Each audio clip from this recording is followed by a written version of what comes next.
So I want to see him walk forward on that Doom. Oh wait, I got him off. Nice. Oh, mama! Way to go! This is an 11-year-old Doomfist. And I saw this recommended video, 11-year-old Doomfist versus GetQuakedOn. I assume this guy is like, I mean, I don't know, like around Masters level, mid-Masters, I would guess, somewhere around that. So what we're going to do is we're going to talk about the good things that he's doing, the bad things that he's doing. We're going to give some feedback on some things that maybe he can be doing better. And we'll use this as an opportunity to also talk about like what Doomfist does. Because I think the thing that makes Doomfist really interesting is that you can play really, really disciplined Overwatch, but because of your ultimate and because of your empowered punch, you have the capability of just cheating the game and just finding opportunities to just go all in, rolling a dice, and finishing off the kill if your mechanics are good enough. So he's versus Quake here. You know what happened. Cool. Up against GetQuakedOn. May the best Doomfist win, I guess. May the best Doomfist win indeed. Surprised he's joining voice. Definitely a risky maneuver. Nobody in here. Awesome. Sad. So a lot of what Doomfist is all about, as we turn this down just a wee bit, a lot of what Doomfist is about is like controlling short off angles to be able to stage for pressure either on the tank line or stage for pressure on the back line here. So this rollout here to apply pressure on the left flank is fine. I actually don't really see the need for him to disengage here. So if he takes this angle here, I think the reason he punches out is because he sees Ana, which is a bit unfortunate. But frankly here, I don't even see the real need for him to take this angle at all. Like if I see Quake there on that lane, and he's right there, just take the duel right now. Don't worry about rotating over here unless you see an opportunity to go for something, and there is nothing over there. So as a matter of convenience, something that we're going to talk a lot about right now, I want our friend here, what are we going to call this guy? What am I going to call this guy? What am I going to call this guy? I need help. Help. What do I call this guy? I'm not call Quinnoch. I can't do this. Gun. You want me to call him Gun? That's the best that you can do? Steve? We're going to call Steve. Steve is good. We'll go with Steve. So what I want Steve here to do, Steve just needs to immediately take the duel quick. Even if you're the worst Doomfist, you'll have the better resource trade. Go for it. Do it right now. Steve. And you're going to see a lot of Doomfists go for that cycle to try and bait CDs, but I think that is okay when you need to, but a lot of it is just better to just hold the position and take the better cooldown trade. Because Quick is getting, look how much space that Quick just created. You see this? He's just immediately on backline. Now he overextends and gets trapped. He gets trapped there, which is what he screwed up. But like, if he could just mark the Doom and then take the opportunities from there, I think it would have been a better spot there. Would prefer if he didn't use empowered punch here. So block. Now this is not top 500 gameplay or not Grandmaster gameplay. So there's gonna be lots of things to talk about here. So here I prefer him to just walk forward and take space, preferably on the statue, so that he can apply pressure with his primary fire. And then he can either block if he starts to take a lot of damage, or he's able to continue to move forward and do damage from there. This is just not a good use of the cooldown. You need to see damage coming in or start to take damage.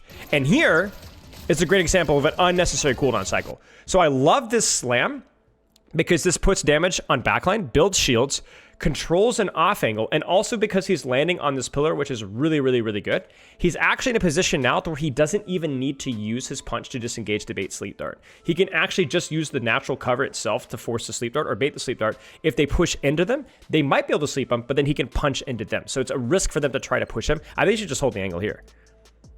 From Minecraft, you should be ashamed of yourself. So this cycle of going in and out, totally unnecessary. Let somebody else cap the point. You control the space here. That way that you're going to be in a much better position to be able to deny that backline.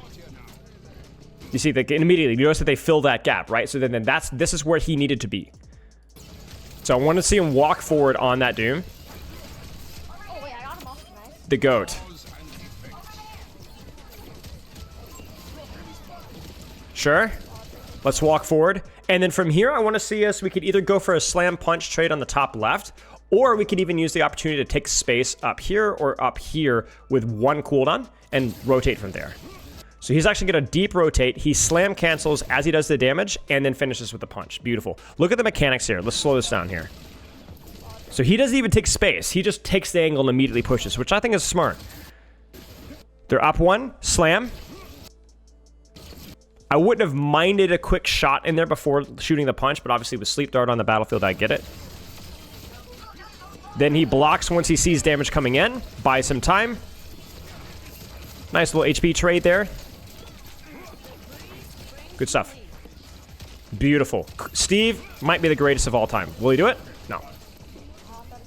Is he just giving up space too easily is a big thing? Yeah, he's giving up space too easily. He's doing the typical use a cooldown in, use a cooldown out, which you really only need to do that cycle if you're not slamming or punching to a good position. In other words, if their Ana's like standing here, you could slam in and punch out because she's standing in the open, so it's hard to force the cooldown from there. You only use a cooldown in and out if where you're going is in the open.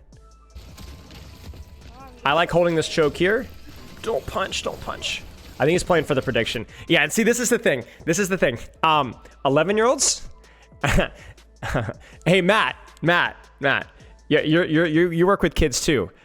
Kids are gonna go for the high risk, high reward stuff usually. They're either gonna be too scared, but as they build confidence, they like to roll. They like to roll the dice. They will always go for the more aggressive play when given the opportunity, especially if they're confident. And for a player to reach Masters, probably develops a lot of confidence. So, yeah, I mean, it looks cool, man. Like, it's sick. Like, if he had hit that punch in the Tracer, clip time right there. Low risk, low reward, or the high risk, high reward. Right. Just stay here. See, this is the kind of thing here where with where his team is positioned around him right now, they've backed off a little bit of space, but if he just rotated tighter to this corner here, he wouldn't even need to use a CD. He would just sit on that corner and force CDs and basically force Quick to initiate on him. So he's taking a little too much damage and losing a little bit too much space just from his positioning. And this is the streamer moment right here. Like, this is where he's chasing Quake, even though Quake isn't really overextending all that much. I think Quake is coming up close to his ultimate. Maybe not close to his ultimate, but like, look at the positioning that he's giving up to the enemy backline because he's chasing Quake, which I understand, you know, like you gotta scream game with GetQuakedOn, but it's worth pointing out. Now for here, let's talk about this. So I started talking about at the start of the review where I was saying Doom with Empowered Punch, Doomfist with Ultimate, essentially has the capability of cheating the game. So a lot of what we're talking about is controlling space, taking frontline trades, taking backline trades, forcing CDs through good cover usage and good use of your primary fire. But if you have ultimate, a lot of that goes out the window. You're allowed to and need to take more high risk opportunities. So in this situation here, with our team taking the fighter on here, I want to see like either a rollout here, a rollout here, a rollout here, somewhere along one of these angles here, and go hard on backline. Looking at the enemy composition, it's probably going to be something like trying to force Kiriko cooldowns and pursue. But you have ult, like you have your basically get out of jail free card. It's not the best ultimate in terms of like securing kills, but it is allowing you to do things that you otherwise wouldn't be able to.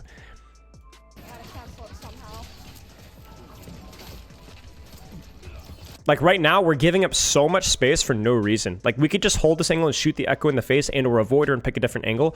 But like, look at where we are right now. Like this is like, look at all the angles the enemy team has on our backline. This is really problematic for our team. Your Junkrat pops off there, but that was not good. We do not want to be defending point. We want to be defending point proactively by controlling space. Like he's trying to punish Quick, but he's giving Quick value by chasing him. Does Quake not even build an ultimate? Oh, he almost just did the middle ultimate. Nice punch. Nice punch. I mean, his movement and his shots are really fluid, and that will go a long way. Steve, any thoughts on that last round? Take your time, Steve. I know you're a little overwhelmed. Just let me know what your thoughts are when you can kind of accumulate your thoughts and collect your thoughts. And Steve, are you there? Steve. Steven. Steve! Never mind. I could go for a cheeky knockoff here.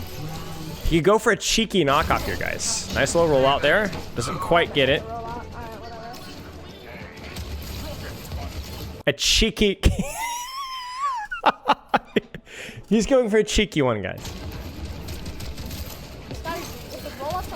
See, now this is where you can absolutely take the tank trade here. Like, this is not chasing Quake because he's here. The problem was earlier was when he would take some space and then he'd go back a long way to deal with Quake and then just give entire space to the backline. Right now, we need to just take the tank trade right here with where we're at.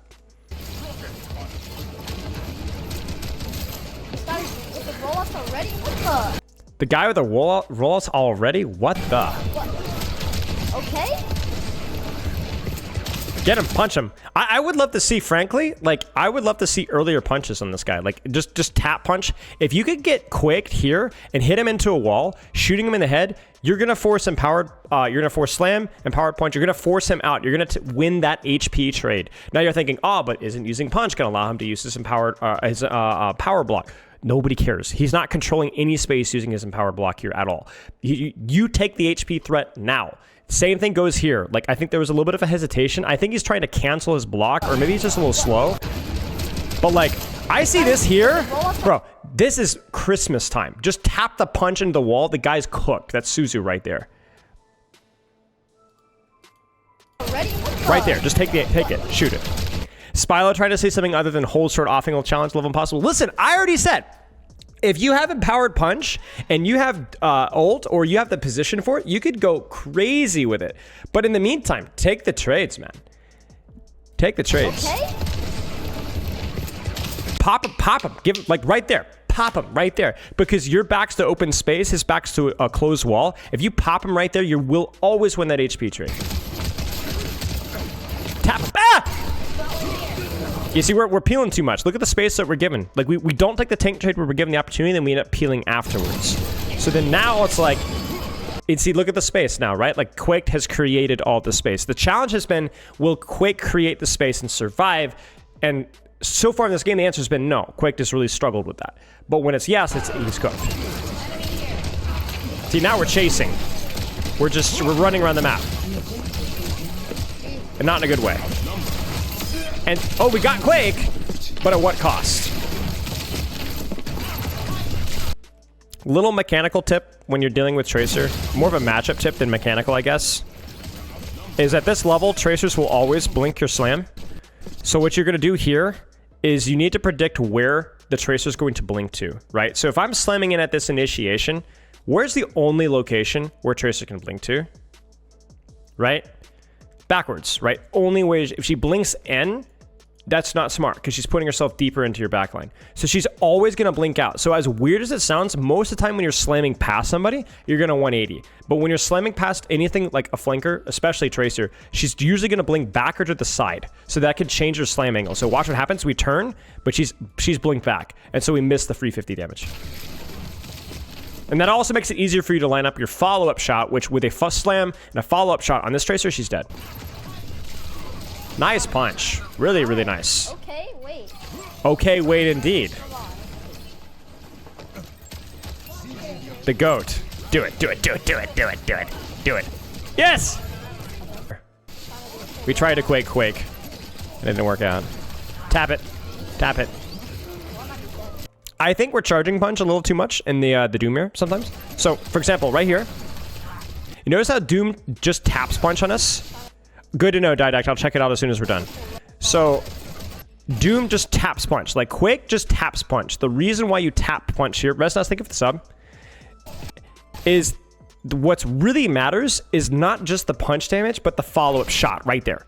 So, you could charge punch, but it slows down your movement, makes you an easier target to shoot, and it's not really necessary. It also leads you to getting your punch canceled. So, just tap the punch and hit the follow-up shot. That's the priority. Look at the difference with what Quaked does there and then what we do. You see here? We just needed a tap punch here. Tap punch, hit a shot, take 100, 120 of his HP off, and then allow yourself to maintain movement as well.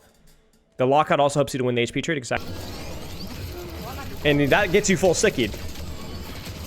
Tap punch, ah! If you tap punch right there, his head hits the wall, he is dead. You missed the opportunity there. Game's too fast, bud.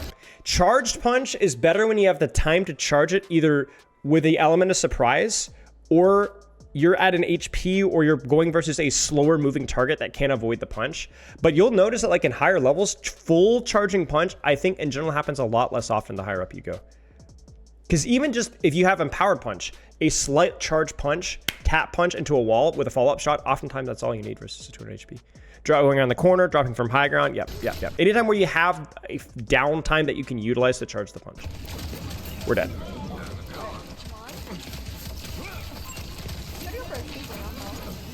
Haha, juked. Like, even here, like, there's really no reason not to just tap punch this guy and shoot up. The only downside was that, in theory, if there is follow-up damage, like this little Junkrat mine, he will be able to use his power block and charge his punch off of it without it getting canceled. But, like, unless you're purposefully saying, oh no, he's trying to charge his punch, like, if this is just a 1v1, just tap the punch. Use it off of cooldown. Don't wait. The ego, man. I respect that so much. He does not care. 250 HP? Nah, I'm fine. Nah, I'm fine. Oh, do it for the vine! Let's go! I love it. No way. That's a little deep for the engage. Oh, catches the Kiriko. She's dead. Nicely done. Good try there. I think Quake was low enough where that was worth a shot. Yeah, I'll second. All right, we're gonna lose this one.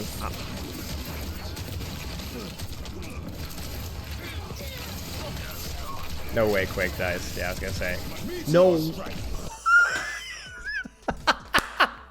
No way! This guy just doesn't care. He might have.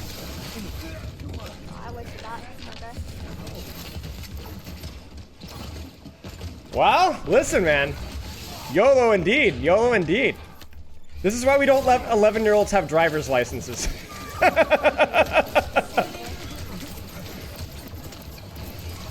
Like, even here, right? Even here. So you see this here?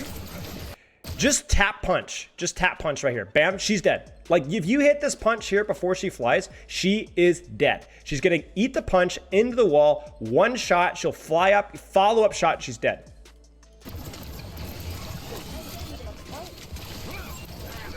So I think in general, maybe not just versus Quake, we need to be a little bit cautious with how often we're charging your punch. Good punch. There's the Suzu. Look at how easy that was. Don't chase this, because you have the proximity to both backline and Quake who's at full HP. Peeling Doomfist might be useful, but you're giving value to 3 people. You have a higher kill threat and or cooldown forcing threat off of the Kiriko that's right there. And you have the HP and positioning for it.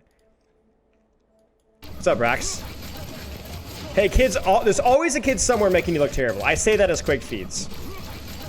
Oh, Quake screws up his punch terribly. That's unfortunate. Good punish, though. Nice shots. I like the setup here. Quake goes looking for the rollout, of course. Nice use of empowered power block there on the stickies. That was beautiful. Now this is where you can... Okay, so this is interesting. This is interesting, chat. So this is where, like, the rules are broken. If we don't have power punch here, I think 100% punch Quake and just take a little bit of an HP trade here, right? Just because he's right there, right? Just punch, shoot. We have empowered punch here. I don't think you shoot Quake. I don't think you punch Quake. I think you roll the dice on a Tracer. Or you roll the dice on an Echo. Unironically, you're down 1, roll the dice. Yeah, his mechanics are good. Younger people generally have good mechanics because they don't always have like the strategical knowledge or application, but they just play the game a lot. And so if you do that, mechanics is like basically guaranteed, whereas like strategical knowledge isn't. So, yeah, I would prefer us to not go for the Doom here. Like, this is a situation with even a tap punch into a wall will kill a Tracer if it's empowered with 1 shot. So let's see what we do. There it is. Now, he was aiming for Quake, I think, but yeah, we love to see it. Yeah, see, he's surprised at it. Tap punch. Don't charge that. Tap punch that instead. Oh, he's trapped again.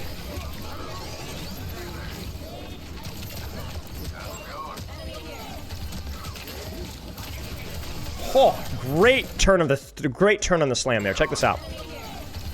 So he anticipates where the team is they're gonna kite to, and flicks his mouth directly to where they are. And the reason why this is so important is this allows for easier follow-up shots and easier follow-up punch with less mouse movement.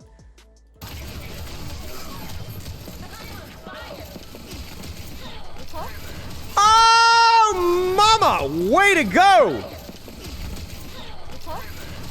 Nice! We might even be able to get a follow-up kill here. Maybe not. Yeah, he wants that prediction so badly. Good stuff. Ah, very weird Kitsune. I don't really know what we do here. Maybe just take top left. Okay, yeah, we tried to.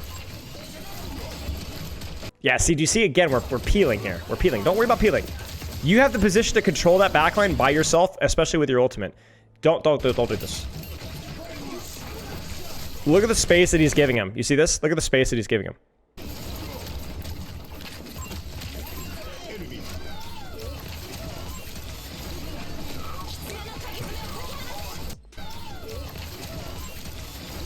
Good try. Big slam. Forces Kiri cooldowns and powered punch. Misses it. Cancels it right into ultimate. He really should just go for Kiriko here. Oh, that's super disorienting. So here's why he's slamming here. Because one thing this guy is doing really well, our friend Steve, is that he's always thinking about the Doomfist mirror. So when you land out a Doom ult, you're gonna get punched. So sitting there and charging your punch is just gonna get canceled, or you're gonna get punched out of it anyway. But yeah, I mean, the slam out is to avoid the follow-up. You could see it right there. Bam. That dodges the punch. Now he can kind of take his time and punch whatever he wants. And it's a monster punch. Monster punch. And that little micro engagement alone is what's going to win them this fight.